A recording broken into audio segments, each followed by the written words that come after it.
It's that pit in your stomach, that cold, prickly heat that crawls up your neck when you're standing at the checkout counter, praying the chip reader doesn't beep that specific soul-crushing tone of failure. You've done everything right.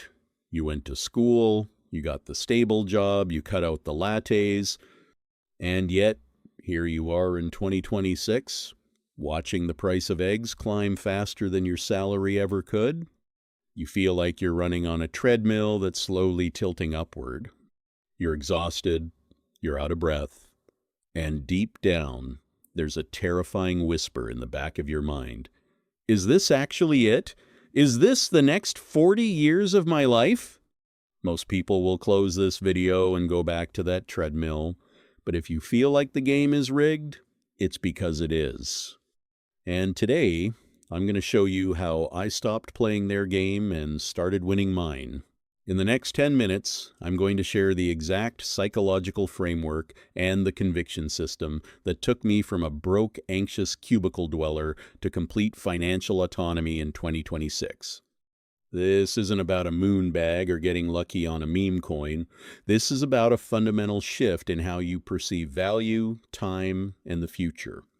I'm going to break down the 3-step system I use to weather the most volatile markets in history without losing a night of sleep. Stick with me until the very end, because I'm going to reveal the 1% rule, a mental filter that separates those who get rich during a crisis from those who get wiped out.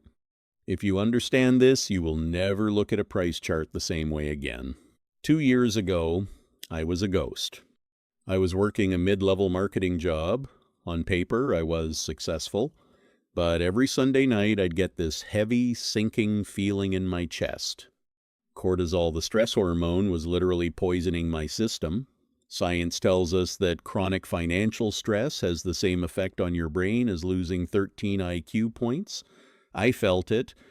I was reactive, tired, and honestly, I was a worse version of myself to the people I loved. I remember sitting in my car after a 10-hour shift. I looked at my bank account. I had worked 160 hours that month, and after rent, insurance, and inflation-adjusted groceries, I had exactly $214 left. That was the price of my life.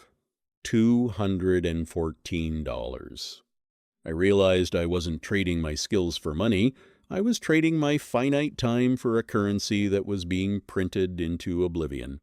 I was selling my life for pieces of paper that lost 7% of their power every year.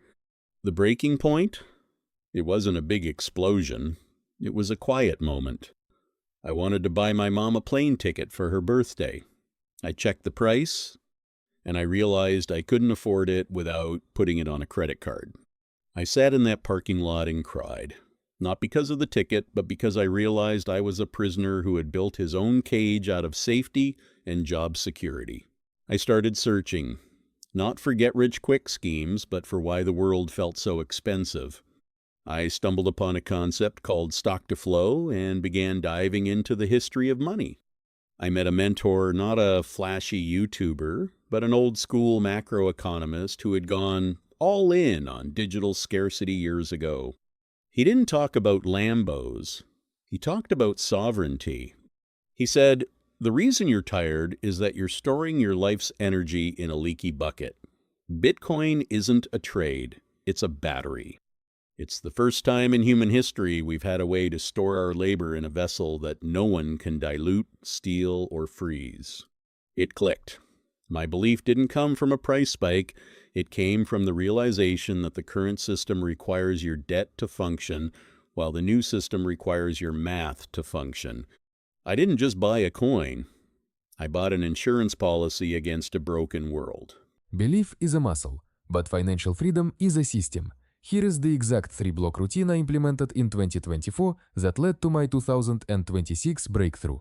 Block 1. The dopamine detox, the morning. High-stakes investing is 90% psychology. Every morning, for the first 90 minutes of the day, no phone, no price checking, no social media. Why? Because if you start your day reacting to a red candle on a chart, you've already lost your sovereignty to an algorithm. I used this time for deep work studying the underlying technology. Understanding the why makes the price irrelevant. Block 2. The automatic sunk cost, the strategy. I stopped trying to time the bottom. I set up a daily DCA, dollar cost average. Every day at 8 a.m., my system bought $20 worth of Bitcoin. Rain or shine?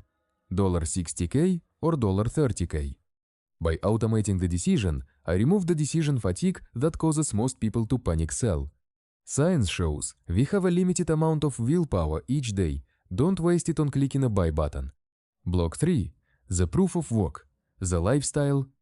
I applied the Bitcoin philosophy to my life. I cut every depreciating asset. I sold the car with the high payment. I cancelled the subscriptions I didn't use. I converted my trash cash into hard assets. I lived on 50% of my income and moved the rest into the battery. I wasn't saving money. I was stuck in future time. Don't let the nice clothes fool you. This was hard. In late 2024, when the market took that massive 40% dip, my friends laughed at me. My family told me to get out while I still had something left. I had nights where I stared at my portfolio in the dark, watching thousands of dollars vanish in hours. The loss aversion bias in our brains is powerful. It hurts twice as much to lose a dollar as it feels good to gain one. I felt that pain in my gut. I almost hit sell 3 different times. But I went back to my block 1. I read the white paper again, I looked at the hash rate, I looked at the institutional adoption. I realized the price was a lie told by panicked people, but the protocol was still producing a block every 10 minutes, like a heartbeat. I didn't sell, I bought more. That was the hardest psychological battle of my life. True freedom isn't free, it's paid for in the currency of discipline during moments of absolute terror. By early 2026, the world looked different. The halving supply shock combined with global hyperinflation created a God candle that the history books will talk about for decades. Because I had the system in place, I didn't just make money, I secured my freedom. Today, I don't check my bank account before I buy groceries. I don't ask for permission to take a vacation. I bought that plane ticket for my mom. In fact, I bought her a house. But the biggest transformation isn't the money. It's the eyes. When I look in the mirror now, I see someone who is long-term greedy. I no longer seek instant gratification. I have low time preference. I am patient. I am calm. I am free from the invisible tax of anxiety that used to govern my every move. Here is the truth that no one wants to tell you. Bitcoin isn't going to save you. Your ability to believe in something better than the status quo is what saves you. Most people fail because they want the result without the transformation. They want the financial freedom without the discipline of belief. The principle is simple. You cannot achieve extraordinary results by following ordinary consensus. If you do what everyone else does, you will get what everyone else has: debt, stress, and a life spent building someone else's dream. Freedom starts the moment you decide that your future self is worth more than your current comfort. If you're still watching this, it's because you feel that pull. You know the system is broken and you're looking for the exit. I want you to do something today, not tomorrow, today.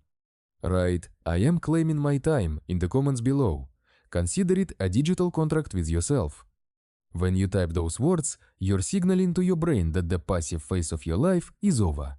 And if you want to understand the deep psychology of wealth and how to stay disciplined when the world goes crazy, hit that subscribe button. We're building a community of people who refuse to be inflation victims. The 2026 bull run was won by those who stayed quiet and stayed convinced. Your journey starts with one Satoshi and one decision. I'll see you in the next one.